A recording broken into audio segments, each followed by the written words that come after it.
Welcome to the ESI Africa studio, broadcasting from the East African Power Industry Convention in Nairobi.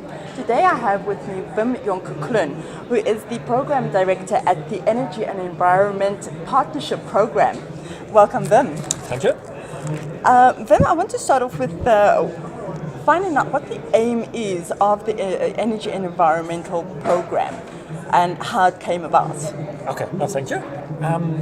EEP for short is a program that is actually initiated by a number of European donors, particularly the government of Finland, and later joined by Austria and the UK. They really would like to put together a mechanism to support the development of a sector on renewable energy and energy efficiency in Africa that helps development in particular rural areas.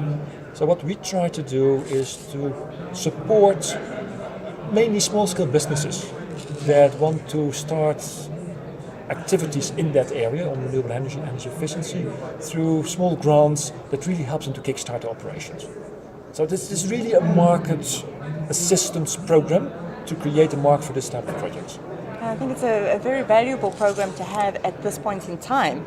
Let's just touch a bit on the common challenges that the program comes across and what solutions you put forward. Well, if you look at... Now, let me do one step back. What we actually do is we put out calls for proposals, where we do ask project developers, what intentions do they have for projects, and how can we support them? And we have been able to support them with considerable amount of money depending on the size of the project, but also we do require some co-funding. We're not giving funding only, we always do it in tandem with either the project developer, him or herself, or with other funders. What we really see is projects getting projects off the ground, that early stage where they're not ready for a bank or a commercial investor to invest in, is very difficult.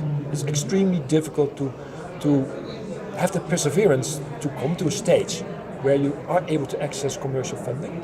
And what we do is we help developers to bridge that gap. And that, seeing the number of applications we got for our calls for proposals, there's really a need for that. Roughly how many were you having to go through?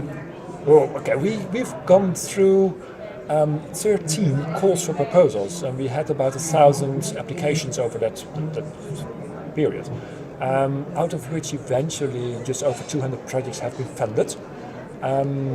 So there is a huge interest, and I would say a huge need for a program like ours. Right. And then moving on to the program's Knowledge Exchange Forum that took place on Tuesday in conjunction with the East African Power Industry Convention. What was the message that you imparted on that panel discussion?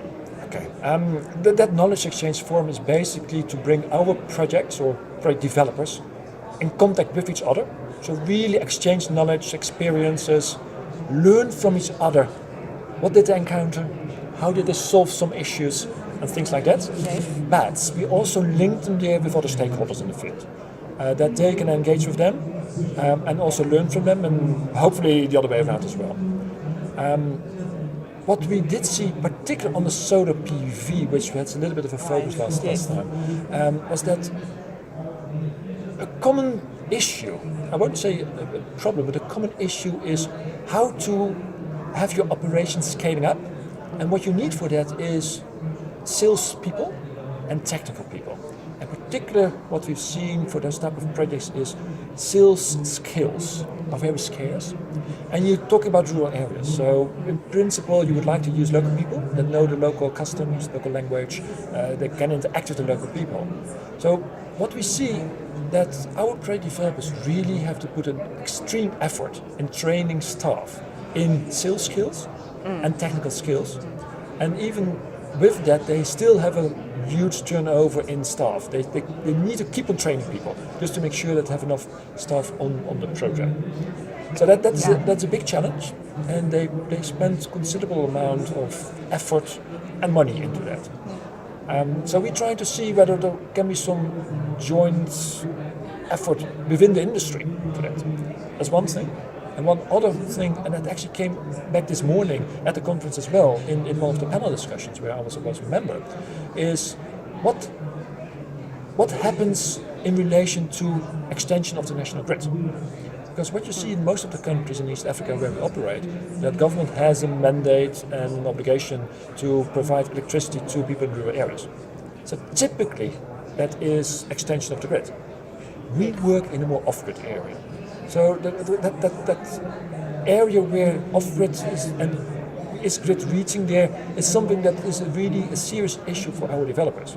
Because you don't want to invest in an area where next year the national grid will reach. But in most cases, that is not public information, or government doesn't announce how they're going to do it. So that interaction, that's an issue that needs a lot of attention. Also the other way around, our project developers are able to provide a lot of people with energy services. And in most cases, quicker and perhaps even cheaper than a grid extension can be. So there are potentially a lot of win-win situations where government can reach the objective of universal access and private sector can assist in that. But that's ecosystem that needs a little bit more of development.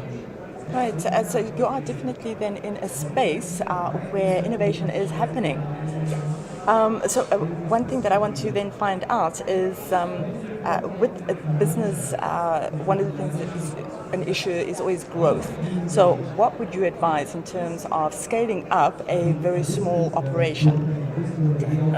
As an important issue to us as well, we fund only projects that have a proven development impact, because we use development funding, that have a sustainable business model. So once we phase out, we want to ensure that the project continues, and we look into additionality, that the project is not going ahead without our funding. Right. But we also like to see at the end that the project will scale up, replicate, grow, whatever you want to call it. So we work intensively with our project developers to see where can they grow, what are the strengths, what are the weaknesses, and try with business development support assist them. Yes. And I'm actually very proud to say that we have been very successful in some of the projects.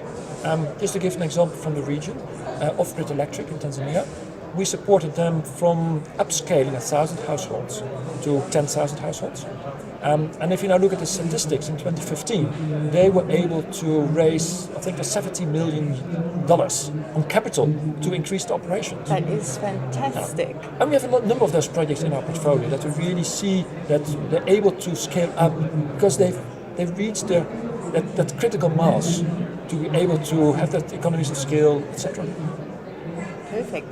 And in terms of the program awards that you held recently, can you tell us who the winner is for 2016 and why that project won? Certainly. What we've been doing is we run a EEP Project of the Year Awards, in which we actually ask our projects one very simple question: why do you think your project does deserve to get this award? Which makes judging a little bit difficult because we don't have very strict yes/no criteria. We got a substantial number of applications, and we had 3 projects which we thought those are excellent projects. We really would like to get a presentation from them at our Knowledge Exchange Forum. And eventually we did select a project called iSmart, which is operating in Kenya, selling stoves and small solar systems, for a number of reasons. They have very much a development impact. We can see the change in the lives of the people that they serve, and the change in the lives of the people they employ. Oh, fantastic.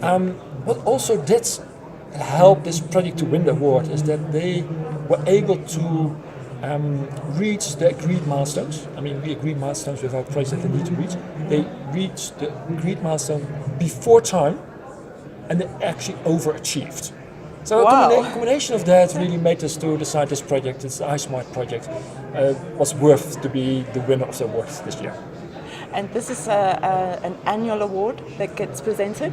Yes, definitely it is. We done it in 2015 as well, and 2014. And I'm actually very glad with the collaboration we have with SPINtelligence on that one, because the award is not only the recognition and what comes with it, but what we have been doing is, from SPINtelligence, we have been offered that the winning project has a speaking slot at the Africa Utility Week, and from our side, we pay the trip and accommodation, etc. for that project.